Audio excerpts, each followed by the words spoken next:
Kalau Anda mau mulai investasi tapi ya bingung gitu harus mulai dari mana, nah ini bahasan yang pas banget buat Anda. Hari ini kita bakal bangun fondasi berpikir yang kuat yang bisa jadi pegangan buat sukses investasi sampai puluhan tahun ke depan. Oke, kita langsung aja ya, mulai dengan sebuah peringatan yang super penting. Resiko terbesar buat investor baru itu sebetulnya bukan pasar yang naik turun, tapi keputusan yang kita ambil tanpa ngerti dasarnya.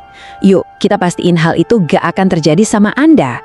Untuk memulai petualangan investasi kita ini, ada satu konsep dasar banget yang wajib kita pahami dulu. Namanya, nilai waktu dari uang. Gini deh, simpelnya, uang yang Anda pegang sekarang itu lebih berharga dibanding jumlah yang sama di masa depan. Loh, kok bisa?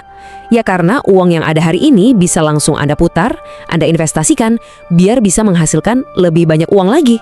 Sekarang coba deh bayangin, Anda dikasih pilihan ini. Mana yang Anda ambil? Jawabannya tuh nggak sesimpel kelihatannya loh. Semua tergantung pada seberapa besar potensi si 1 juta ini bisa bertumbuh kalau Anda investasikan dari sekarang. Nah, dari konsep tadi, lahirlah satu kebiasaan paling krusial buat seorang investor, yaitu bayar diri Anda dulu. Maksudnya, sebelum bayar cicilan, tagihan, atau belanja, sisihkan dulu sebagian pendapatan buat investasi. Jadikan masa depan finansial Anda prioritas nomor 1. Oke, sekarang kita lihat yuk gimana konsep yang kelihatannya simple ini bisa berkembang jadi sesuatu yang bahkan disebut Albert Einstein sebagai keajaiban dunia ke-8. Apa itu? Bunga majemuk. Ini bukan cuma kata-kata mutiara ya, ini adalah resep rahasia buat membangun kekayaan. Bunga majemuk itu ibaratnya gini, keuntungan dari investasi Anda mulai menghasilkan keuntungannya sendiri. Jadi, uang Anda seakan-akan beranak pinak terus-menerus. Coba deh lihat perjalanannya Warren Buffett. Grafiknya nggak lurus ke atas kan? Dia butuh 26 tahun buat mengubah $1 juta jadi 1 miliar. Tapi setelah itu, boom! Kekayaannya meledak. Ini bukti nyata kalau sihir dari bunga majemuk itu baru benar-benar terasa dalam jangka waktu yang sangat panjang. Nah, gambar ini pas banget buat menjelaskannya. Investasi kita tuh persis kayak bola salju yang menggelinding dari atas bukit. Awalnya kecil, geraknya lambat, tapi makin lama makin besar dan pertumbuhannya jadi gila-gilaan. Kuncinya ya sabar.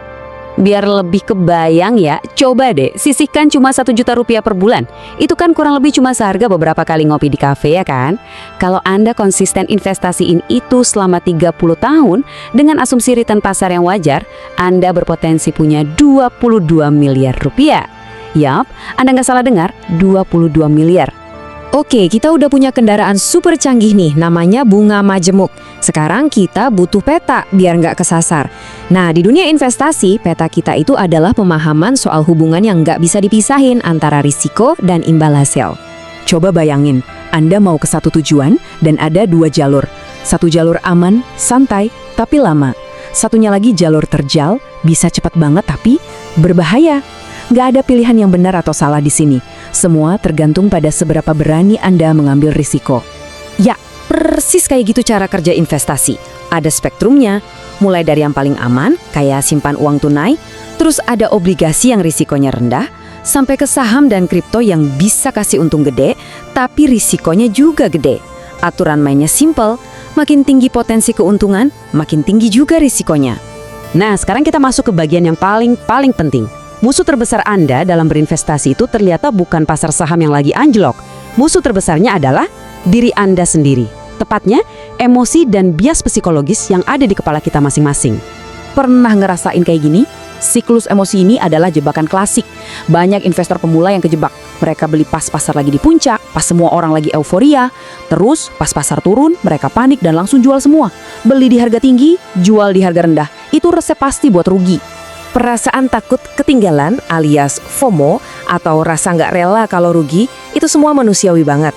Tapi bias-bias psikologis inilah yang sering bikin kita ngambil keputusan investasi yang nggak rasional. Hayo, Anda pernah ngalamin yang mana? Terus gimana dong cara kita ngelawan si naga emosi ini?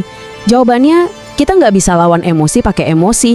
Kita kalahkan dia dengan sesuatu yang logis dan teratur, yaitu sebuah sistem. Dan ini dia, rahasia terbesarnya. Kesuksesan investasi itu ternyata 80%-nya soal psikologi dan cuma 20% soal teknis atau pengetahuan. Anda nggak perlu jadi jenius keuangan buat bisa sukses. Cukup kuasai diri sendiri dan Anda udah menang 80% pertempuran. Salah satu contoh sistem yang gampang banget buat dicoba itu namanya strategi barbel. Gini caranya. Taruh 50% dana Anda di aset yang super aman, biar Anda bisa tidur nyenyak tiap malam.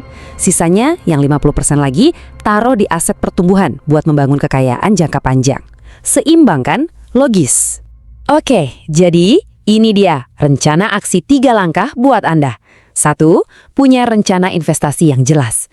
2. Kenali diri Anda sendiri, apa sih yang bikin Anda panik atau serakah? 3. Otomatiskan investasi Anda, misalnya lewat auto debit bulanan, biar emosi nggak sempat ikut campur. Ingat ya, membangun kekayaan itu maraton, bukan lari sprint. Pemenangnya bukan orang yang paling pintar atau yang IQ-nya paling tinggi, tapi orang yang paling bisa mengendalikan temperamennya. Nah, pertanyaannya sekarang, apakah rencana investasi Anda sudah siap buat melawan emosi Anda sendiri?